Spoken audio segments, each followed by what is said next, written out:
What's up, guys? Gore J. Gonna do a top 20 covered tag video here. There's tags all over the YouTube community. There's open tags, specific tags. So I'm just gonna do this. Open tag it to whoever hasn't done one. If you're watching this, you haven't done one yet, want to do one, do it. If not, cool, watch this video. I'm gonna show you some cool covers. I got some iconic covers, I've got some keys, and then I've just got some beautiful covers, and then covers, in my opinion, that, you know, just maybe have some special meaning to me. So, here we go. No particular order as far as worst to best, or whatever. It's just, I'm going to do the DCs, got a couple indies, and then I'm going to do the Marvels. So, first up here, we've got Fairest number 3. This is Adam Hughes cover. Just recently got this book. Love this cover. Like, nothing special as far as the comic, but just the cover of it. I mean, it's just a totally underrated Adam Hughes cover, I believe. You just don't see it enough. And, you know, had this been like, this was X-Men with Emma Frost on here, you'd see this, you know, people going crazy for this book. Or, you know, if this was Wonder Woman or Power Girl or something like that. But since it's Fairest, maybe not so much, but still, just look at that. Awesome. Continuing with Adam Hughes, because I've got 3 Adam Hughes books here. And I could have just included 20 Adam Hughes books in this, honestly. But I wanted to get a variety. You know, these may not be particularly my favorite 20, because there's so much to choose from, that these are the ones I thought of, and as I was kind of looking through, and then watching some other videos, I seen, like, yeah, that's definitely one of mine too. So, you know, it could change at the drop of a dime. It doesn't matter. I mean, they're all gorgeous covers regardless. Wonder Woman 189, just, you know, similar to that Fairest, in that it's, you know, focused on, you know, the profile here of the character. Got a white background kind of blending in with the character. She's got a cut on her arm with some blood. It says New Blood. So, very cool cover here. One of the, I think one of Adam Hughes' best. Then one that's usually costs a little bit more to get. JSA Classified number 2. I think this is the variant. I'm not sure if this was the A or B cover. But, you know, it's Power Girl. It's black and white. And it's Adam Hughes. And I got a new book here that's only been out a few months.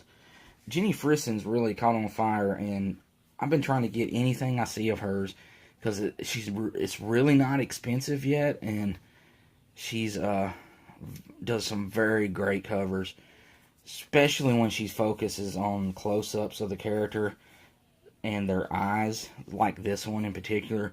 The Wonder Woman cover she does, the rope, the lasso, it just stands out. Like, if you see her lasso in her covers, it stands out so good. And the eyes, there's a few others that focuses in on her face like this, but to me this is the probably the best one I've seen. Alright, I've seen this in a couple videos. Batman number 612. This is part of the Hush storyline. Batman Superman cover here by one of the best artists ever, Jim Lee.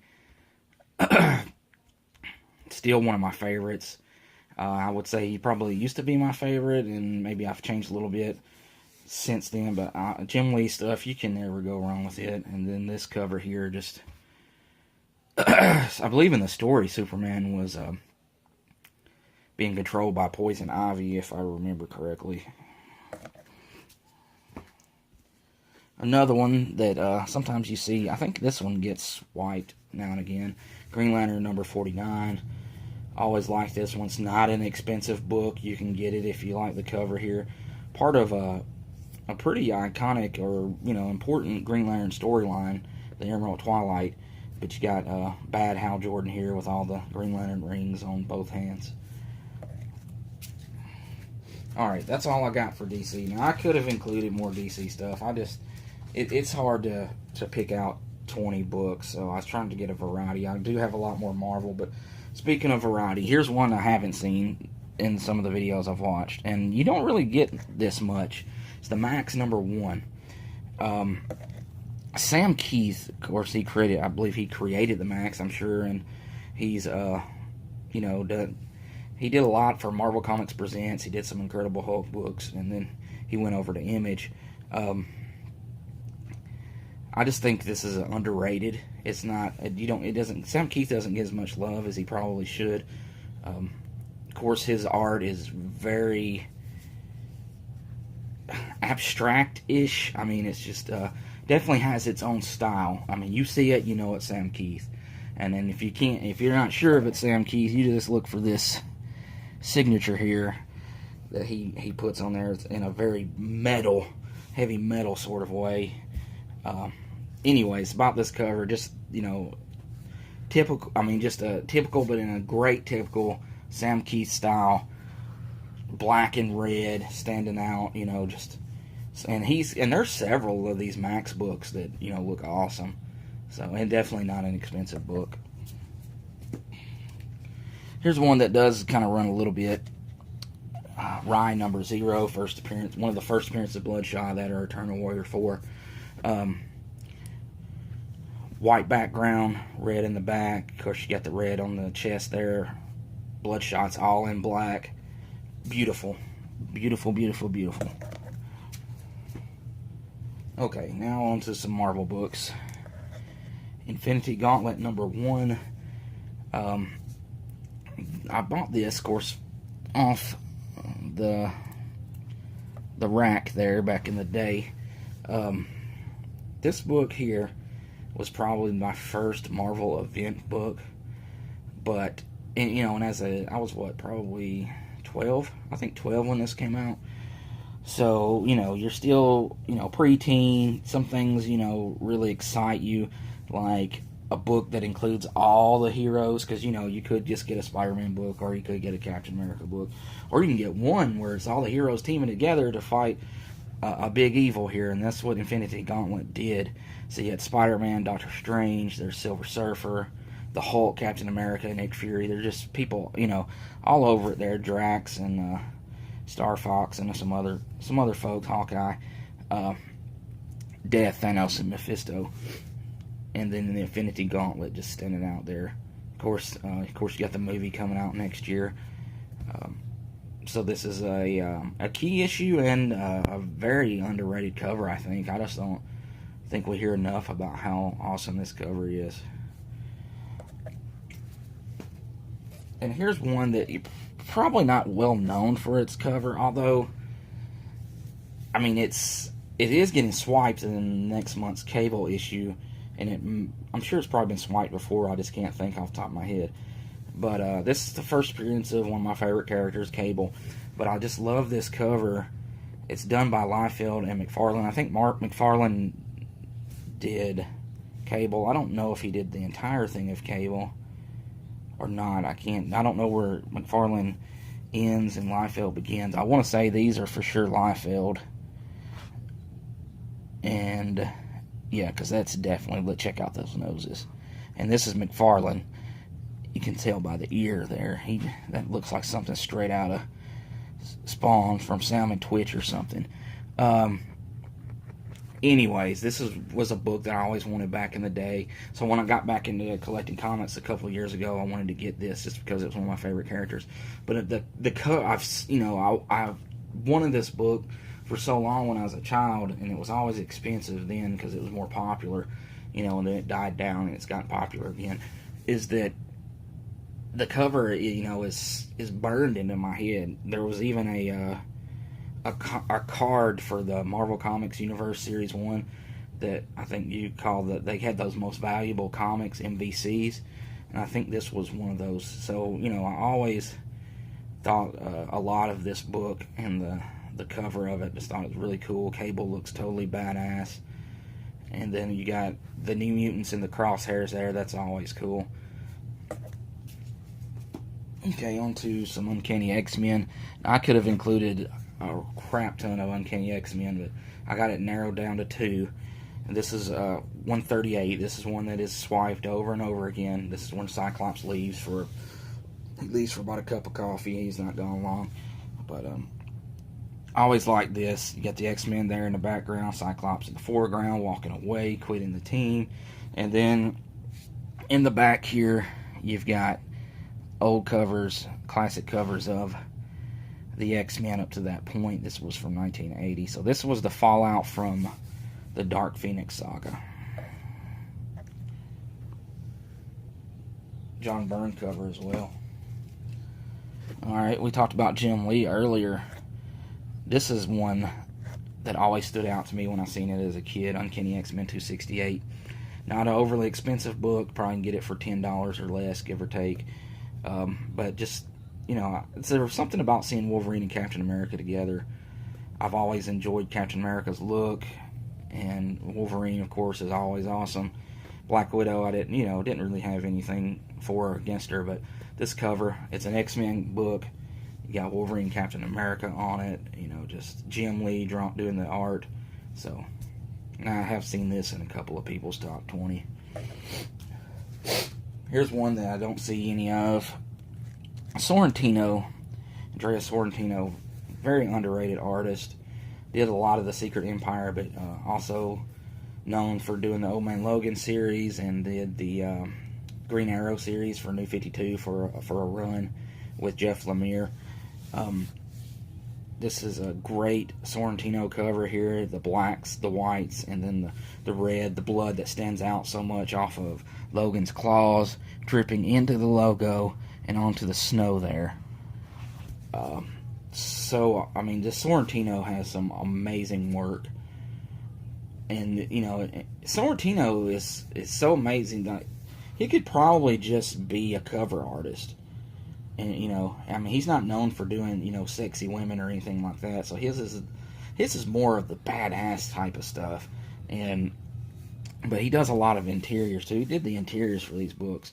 And the interiors are so different, but it makes the book and the story, and of course with Lemire's storytelling, so gritty and so real and just vicious. And that's what I love about his artwork. And this is just awesome cover. And I think this is John Byrne. I'm not 100% sure. I may be mistaken. Correct me if I'm wrong. Wolverine number 17. All red background. Wolverine, you know, on the attack there. Just very simple, but very cool. More Wolverine goodness. Incredible Hulk 340, Todd McFarlane. Wolverine, you know, iconic cover. This is an iconic cover. Not a key issue as far as first appearances, but a key issue and mostly the cover, honestly. The story, I'm sure, is pretty awesome, too. Wolverine versus the Hulk. But this is one you see swiped over and over. Hulk in the reflection of the claws there. You know, this book does cost a little bit, depending on, you know, I got one that's in, you know, probably fine shape. You know, I paid $20 for it. But you can get these, you know, near mint, probably for $45 or so. I don't really have much more to say about it. I mean, this is also a newsstand one. Todd McFarlane. I could have included some spawns. In fact, before I narrowed it down to 20, I did have one spawn in it. But I took it out because I wanted to fit something else in. You know, you could take anything from Todd McFarlane's Spawn run and probably post it in a top 20, and you could see why it would be there. I had to include a wedding cover. To me, this is the most iconic of all wedding covers of the Amazing Spider-Man Annual, number 21. Peter marrying Mary Jane. This is just a basic wedding cover. You see the newlyweds there, the Spider-Man heart icon in the back, and the family members and friends, you know, they're watching on. So very simple and iconic.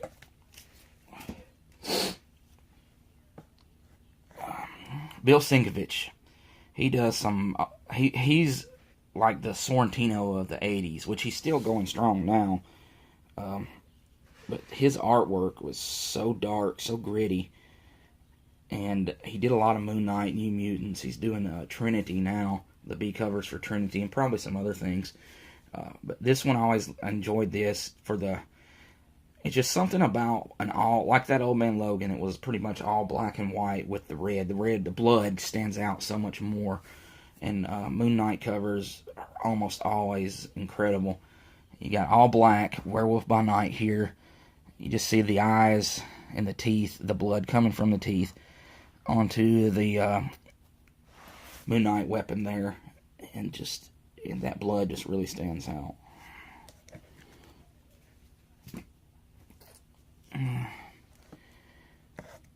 Daredevil 183. I was trying to want to put something Daredevil in here. There is some really good stuff. I love the Frank Miller runs of Daredevil. I was thinking about this one or the first appearance of Nuke, because I really enjoy that cover. But I like this one here probably better. Punisher shooting Daredevil. Classic battle. I think this is their first meeting. Or, I don't know, it says again the Punisher, so I can't remember. He may have showed up in the last issue. This is 2 issues after Elektra was killed, but I always enjoyed this cover.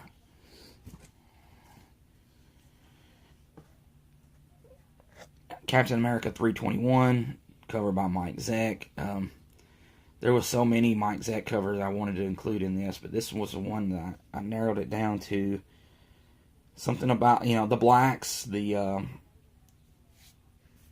Captain America firing a submachine gun, the light reflection, I guess, from the gunfire. You could see right there on the chest of Captain America really highlighting the star in the bottom of his face, where you can see, how mad he is, because up until that point it's all dark in the shadows, and then he's, you got the light reflecting off of the gunfire that just, I don't know, it's a great highlight there. And a book you don't really see much of, but it's very cool. And the last one I got here, and this is not my favorite, of course, but, I don't know that I even have a favorite. But a key issue, just because of the cover and the storyline, it's the Demon in a Bottle storyline.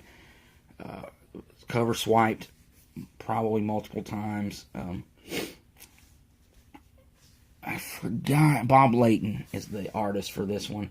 I just love the storyline is good too. I know this is covers, not stories, but that the cover really conveys the battle that Tony Stark is going through with alcoholism in this cover. So there it is. Ironman 128. Alright guys, that's my top 20s. Like I said before, if you haven't done one, you're watching this, you want to do one, do it. I'll watch it, I'll check it out. Enjoy seeing some cool covers. And appreciate Seeking Near Mint Comics for starting the tag up. And I'll catch you guys later. Thanks for watching.